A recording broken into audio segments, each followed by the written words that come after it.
کہ اس نے میرا خوب ادب و احترام کیا، روزہ رکھا، اور قرآن پاک بھی شفاعت کرے گا کہ یا اللہ عز و جل جب اس نے مجھے پڑھا،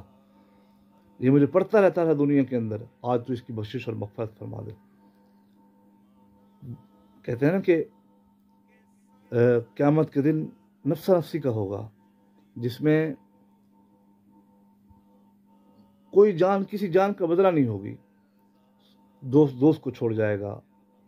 ساتھی ساتھی کو چھوڑ جائیں گے، والدین اولاد کو اور اولاد والدین کو چھوڑ جائیں گے کہ دنیا کے اندر جن کے بغیر رہ نہیں سکتے تھے۔ ہر بندے کو اپنی پڑی ہوگی۔ اس دن بھی محبوب کریم صلی اللہ علیہ وسلم نے فرمایا کہ اگر بندے نے دنیا کے اندر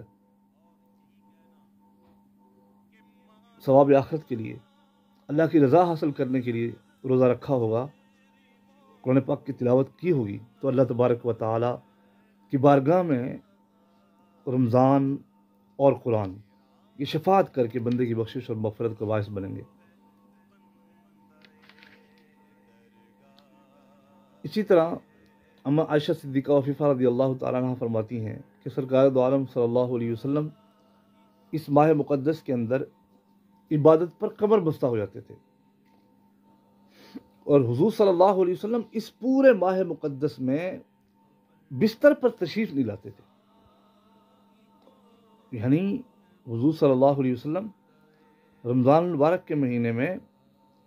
اللہ کی عبادت میں ایسے مشغول ہو جاتے کہ اما عائشہ صدیقہ وفیفہ رضی اللہ تعالیٰ عنہ فرماتی ہیں کہ حضور صلی اللہ علیہ وسلم اپنے بستر مبارک پر تشریف ہی نہیں لاتے تھے۔ تو آج سارا سال میں ہم سے جو کوتاہیاں ہوئیں، ہم سے جو غلطیاں ہوئیں، ہم سے جو رب کو راضی کرنے میں ہم نے جو غفلت اختیار کی اور غفلت کی نیند سوئے رہے، اب موقع ہے کہ ہم اپنے رب کو خوب راضی کر لیں اور اس غفلت کا پردہ اپنے اوپر سے اٹھا لیں اور ہٹا کر اپنے آپ کو رب کی بارگاہ میں پیش کر دیں۔ ہو سکتا ہے میرا سونا رب اپنی بخشش کے دروازے اس نے کھولے ہوئے ہیں اور ہمیں بھی اپنی بخشش کے دروازے میں داخل فرما کے جہنم سے ہمیں آزاد فرما دے۔ لیکن اگر ہم یوں ہی ہاتھ پہ ہاتھ دھرے منتظر فردا ہو، وہ تھے آبا تمہارے تم کیا ہو، ہاتھ پہ ہاتھ دھرے منتظر فردا ہو، کہ بھئی دیکھیں یہ دنیا کا اصول ہے کہ وہ کہتے ہیں کچھ پانے کے لیے کچھ کھونا پڑتا ہے۔ اگر ہم چاہتے ہیں کہ ہمارا کھویا ہوا ایمان، جو ایمان آج شیطان کی دلدل میں کھو چکا ہے، شیطانیت نے اپنے چاروں طرف سے گھیر کر ہمارے ایمان کو ختم کر دیا، ہم سے ہمارا وہ ایمان ہمیں واپس مل جائے، ہمیں وہ چاشنی ایمان، ہمیں وہ حلاوت ایمان، ہمیں وہ ایمان کی مٹھاس مل جائے دوبارہ، ہمیں رب کی رضا نصیب ہو جائے، ہماری روح طاقتور ہو جائے اور ہم روحانی طور پر سکون پائیں، تو اس ماہ مقدس کا خوب احترام کر کے، احترام کا ساتھی مقصد یہ نہیں ہے کہ آپ خود روزہ نہ رکھیں، آپ نماز نہ پڑھیں، آپ قرآن پاک کی تلاوت نہ کریں، آپ توبہ و استغفار نہ کریں اور کہیں یار وہ بندہ روزے دار بیٹھا ہوا ہے لہذا میں اس کے سامنے یہ نہیں کروں گا۔ اس کا مقصد یہ نہیں ہے، مقصد یہ ہے، احترام کا مقصد یہ ہے کہ آپ اس کے لوازمات کو پورا کریں۔ جو کچھ میرے سونے رب نے فرمایا آپ وہ کام کریں، یہ ہے اس کا مقصد۔ آپ روزہ رکھیں، ساری افطاری کا اہتمام فرمائیں، 5 ٹائم کی نماز پڑھیں، ہو سکے تو ہر 5 وقت کی نماز کے ساتھ ساتھ اپنی 5 نمازیں قضا فرمائیں۔ ذہن نصیب کہ ہماری جتنی بھی نمازیں قضا ہوئیں اس ماہ مقدس کے اندر ہم وہ پڑھیں۔ اور قرآن پاک تو سنت رسول ہے نا، کہ حضرت سیدنا جبریل امین علیہ التحیۃ والتسلیم سرکار مدینہ راحت قلب و سینہ صلی اللہ تعالیٰ علیہ وسلم کے ساتھ آ کر رمضان المبارک کے اندر دوڑ فرمایا کرتے تھے۔ یعنی حضرت جبریل امین سرکار دو عالم صلی اللہ علیہ وسلم کو سناتے قرآن پاک، اور پیارے آقا صلی اللہ علیہ وسلم حضرت سیدنا جبریل امین کو سناتے قرآن پاک۔ تو ہمیں چاہیے کہ کم از کم ایک مرتبہ تو ہم قرآن پاک پڑھ لینا، ایک مرتبہ پورا قرآن پاک پڑھیں، اور ساتھ ساتھ یہ بھی دعا مانگیں، چونکہ افطار اور سحری کے وقت دعائیں قبول ہوتی ہیں، تو ہم یہ دعا مانگیں کہ یا اللہ یہ جو سونا بادشاہ قرآن پاک ہے، سارا سال اس کے پڑھنے کی ہمیں توفیق عطا فرما۔ سارا سال جس طرح تو نے ہمیں یا اللہ اس ماہ مقدس میں قرآن پاک پڑھنے کی توفیق دی ہے، ہمیں سارا سال اس کے پڑھنے کی توفیق عطا فرما۔ اور خوب دعائیں مانگنی چاہیے، اپنے رب سے مانگنا چاہیے، کیونکہ ہم نے سنا علماء کرام سے کہ یہ وہ مہینہ ہے کہ جس مہینے میں سب سے زیادہ دعا قبول ہوتی ہے، تو لمحہ لمحہ دعا کیا کریں، اپنے سونے رب سے مانگا کریں، کھل کھلا کے مانگا کریں۔ واہ کیا جود و کرم ہے شہ بتہا تیرا، نہیں سنتا ہی نہیں مانگنے والا تیرا، تیرے ٹکڑوں پہ پلے غیر کی ٹھوکر پہ نہ ڈال، جھڑکیاں کھائیں کہاں سے چھوڑ کے صدقہ تیرا۔ ہمیں حقیقت بات ہے اپنے رب سے مانگنے کا طریقہ نہیں آیا۔ جب ہمیں اپنے رب سے مانگنے کا طریقہ آ گیا تو دنیا کے لوگوں کے سامنے ہم مانگنا ختم کر دیں گے۔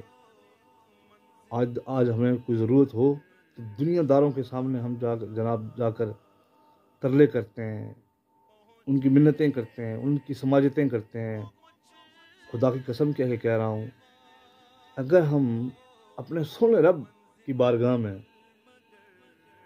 اپنا ماتھا ٹیک کر اور سر بسجود ہو کر اس سے مانگیں اور دل سے مانگیں، جو کچھ مانگے وہ دے گا، وہ جو کچھ مانگے وہ دے گا۔ جسے قدسی کا مفہوم ہے مسلم شریف کے جسے پاک حضور صلی اللہ علیہ وسلم نے فرمایا، اللہ فرماتا ہے کہ میں ساری دنیا کے لوگوں کو اتنا دوں جتنا وہ مانگیں، جتنا کچھ وہ مانگیں، پورے پہاڑ جتنا ہر بندہ سونا مانگے، مثال کے طور پر عرض کر رہا ہوں، تو اللہ فرماتا ہے میں ہر بندے کو حضرت آدم سے لے کر آخری دنیا کے اندر آنے والے شخص کو، ہر بندے کو سونے کا پہاڑ دے دوں۔ کوئی 100 پہاڑ سونے کے مانگے میں اس کو 100 پہاڑ دوں، تو پھر بھی میری خزانہ رحمت سے اتنی بھی کمی نہیں ہوتی جتنی ایک سوئی کو سمندر کے اندر ڈالا جائے اور اس سوئی کے ساتھ پانی لگے۔ ساتھیو کتنا پانی لگتا ہے سوئی کے ساتھ، ایک قطرے کا میرا خیال ہے 100واں حصہ بھی اس سوئی کے ساتھ پانی کا نہیں لگتا ہے۔ تو میرے اللہ نے کیا فرمایا، میرے خزانہ رحمت سے اتنی بھی کمی نہیں ہوتی ہے۔ تو سبحان اللہ یار، دنیا دار کے سامنے ہم جا کر ترلے کرتے ہیں، ان کی منتیں کرتے ہیں، ان کی سماجتیں کرتے ہیں اور سفارشیں ڈلواتے ہیں، اور وہ ہمیں نہیں دیتے ہیں کہ یار میرے پاس تو 50 لاکھ ہے، تو میں اس کو اگر 1 لاکھ دے دوں گا تو میرا تو بقایا 1 لاکھ کم ہو جائے گا۔ لیکن میرا رب فرماتا ہے میرے خزانہ رحمت میں کمی نہیں آتی ہے، آؤ مانگو،